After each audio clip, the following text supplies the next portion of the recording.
কুল্লু মুহদাসাতিন বিদআহ, অর্থাৎ প্রত্যেক নব আবিষ্কৃত বিষয় বেদাত। এই হাদিসের আলোকে যদি ঈদ মিলাদুন নবী বেদাত হয়, তাহলে এই একই হাদিসের আলোকে সিরাতুন নবী মাহফিল বেদাত, কোরআন প্রতিযোগিতা বেদাত, তাফসীর কোরআন মাহফিল বেদাত, দোয়া মাহফিল বেদাত, খতমে বুখারী বেদাত, এই সমস্ত আমলকে বেদাত বলতে হবে। তবে হ্যাঁ, নবীজি সাল্লাল্লাহু আলাইহি ওয়াসাল্লামের এই হাদিসের অর্থ এই নয় যে প্রত্যেক নব আবিষ্কৃত বিষয় বেদাত। নবীজি সাল্লাল্লাহু আলাইহি ওয়াসাল্লাম তো আরো ইরশাদ করেছেন, মান সান্না সুন্নাতান হাসানাতান কানা লাহু আজরুহা ওয়া আজরু মান আমিলা বিহা। যখন কেউ একটি উত্তম সুন্নত আবিষ্কার করে, ওই উত্তম সুন্নতের উপরে যে আমল করে, আল্লাহ পাক তাকেও সেই আমলের সওয়াব দান করে, এবং তার দেখা দেখি যারা আমল করে আল্লাহ পাক তাদেরকেও সওয়াব দান করে। যেমন তারাবির নামাজের কথা যদি আমরা বলি, তারাবির নামাজ 20 রাকাত জামাত সহকারে হযরত ওমর ফারুক রাদিয়াল্লাহু তাআলা যখন শুরু করেছেন, তখন তিনি বললেন, নি'মাতুল বিদআতু হাযিহি, কত উত্তম বিদআত আমরা চালু করলাম। তো এটা হচ্ছে সুন্নাতে হাসানা। এই জন্য মুহাদ্দিসিনে কেরাম বিদআতকে দুই ভাগে বিভক্ত করেছেন, একটি হচ্ছে বিদআতে হাসানা আর একটি হচ্ছে বিদআতে সাইয়্যা। বিদআতে হাসানা মানে উত্তম বিদআত, বিদআতে সাইয়্যা হচ্ছে খারাপ বিদাত, বর্জনীয় বিদাত। এবং নবী সাল্লাল্লাহু আলাইহি ওয়াসাল্লাম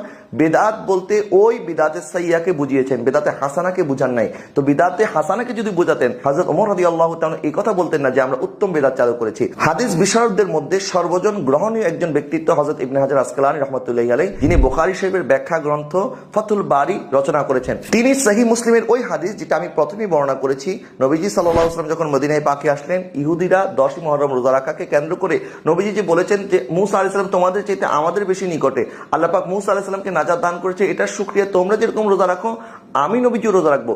এই হাদিসকে সামনে এনে হযরত ইবনে হাজার আসকালানী রাহমাতুল্লাহি আলাইহি দলিল দিয়েছেন যে এই হাদিস দ্বারা ঈদ মিলাদুন নবী সাল্লাল্লাহু আলাইহি ওয়াসাল্লাম প্রমাণিত। যেহেতু মুসা আলাইহিস সালামের নাজাতের দিনকে নবীজি উদযাপন করেছেন, সুতরাং নবীজি সাল্লাল্লাহু আলাইহি ওয়াসাল্লামের মাধ্যমে গোটা কায়নাত নাজাত লাভ করেছে।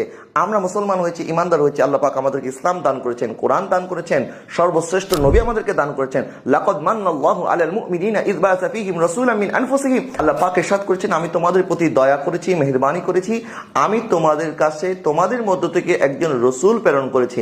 আল্লাহ পাকের দয়ার মধ্যে সর্বশ্রেষ্ঠ দয়া হচ্ছে নবীজি সাল্লাল্লাহু আলাইহি ওয়াসাল্লাম। তো হযরত মুসা আলাইহিস সালামের নাজাতের দিনকে যদি নবীজি সাল্লাল্লাহু আলাইহি ওয়াসাল্লাম উদযাপন করতে পারে, নবীজি সাল্লাল্লাহু আলাইহি ওয়াসাল্লামের আগমনের দিনও আমরা উদযাপন করতে পারবো। তো এই দিনে কি করা হয়? হযরত ইবনে হাজার আসকালানী রাহমাতুল্লাহি আলাইহি বলছেন, নবীজি সাল্লাল্লাহু আলাইহি ওয়াসাল্লামের আগমনকে কেন্দ্র করে কেউ যদি নামাজ পড়ে, ইবাদত বন্দেগী করে, রোজা পালন করে, সদকা খায়রাত করে, কোরআন তেলাওয়াত করে, মানুষকে খাবার খাইয়ে তারা যদি উদযাপন করে, আল্লাহর নিয়ামতের শুকরিয়া আদায় করে, তাহলে এটা কখনোই বেদাতে সাইয়্যা হবে না, বরং এটা বেদাতে হাসানা হবে। এটা হযরত ইবনে হাজার আসকালানী রাহমাতুল্লাহি আলাইহির ফতোয়া। শুধুমাত্র ইবনে হাজার আসকালানী রাহমাতুল্লাহি আলাইহি নন, বরং ইমাম আবু শামা, ইমাম জালালউদ্দিন সুয়ুতি, ইমাম হাইতামি সহ অসংখ্য উলামায়ে কেরাম, জগৎ বিখ্যাত গ্রহণযোগ্য উলামায়ে কেরামগণ ঈদে মিলাদুন নবী সাল্লাল্লাহু আলাইহি ওয়াসাল্লাম পালন করেননি শুধু, বরং মিলাদুন নবীর পক্ষে কিতাবও রচনা করেছেন। সুতরাং কেউ যদি